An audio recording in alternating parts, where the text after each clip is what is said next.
കോൺഗ്രസിന് നേതൃത്വമുള്ള UDF-ഉം BJP-യും ഒരേപോലെ താല്പര്യപ്പെട്ടുകൊണ്ട് കണ്ടെത്തിയൊരു മാർഗം അടുത്ത കാലത്ത് ഫലപ്രദമായി കൈകാര്യം ചെയ്യപ്പെടുന്ന ശബരിമലയിലെ സ്വർണ്ണക്കൊള്ളയുമായി ബന്ധപ്പെട്ട പ്രശ്നമാണ്.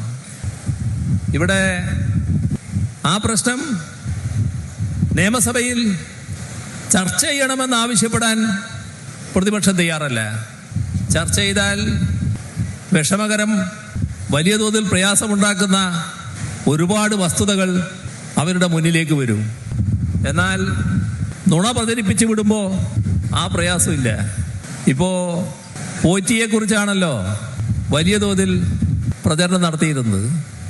അവിടെ പോറ്റിയെ കയറ്റിയത് LDF-ഉം LDF ഗവൺമെൻറ്റും ആ ഗവൺമെൻറ് രൂപം കൊടുത്ത ദേവസ്വം ബോർഡും ഒക്കെയാണ് എന്നാണല്ലോ പ്രചരിപ്പിച്ചിരുന്നത്. പോറ്റി അവിടെ കയറുന്നത് 2004 എല്ലാവർക്കും വ്യക്തമായല്ലോ. 2004 ദേവസ്വം മന്ത്രി ആരായിരുന്നു?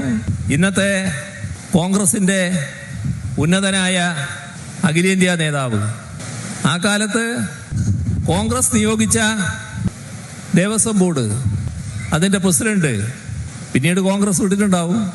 പക്ഷെ അന്ന് കോൺഗ്രസിൻ്റെ ആളാണല്ലോ.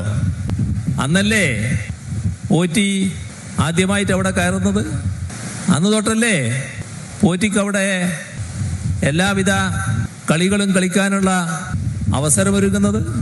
ഇതെല്ലാം വിഷമമുണ്ടാക്കുന്ന യാഥാർത്ഥ്യങ്ങളാണ് എന്നുള്ളത് കൊണ്ട് അത്തരം കാര്യങ്ങൾ പുറത്തു വരാതിരിക്കുക, അതിനാണല്ലോ ചർച്ചയിൽ നിന്ന് ഒളിച്ചോടുന്ന സമീപനം കോൺഗ്രസും UDF-ഉം സ്വീകരിച്ചത്.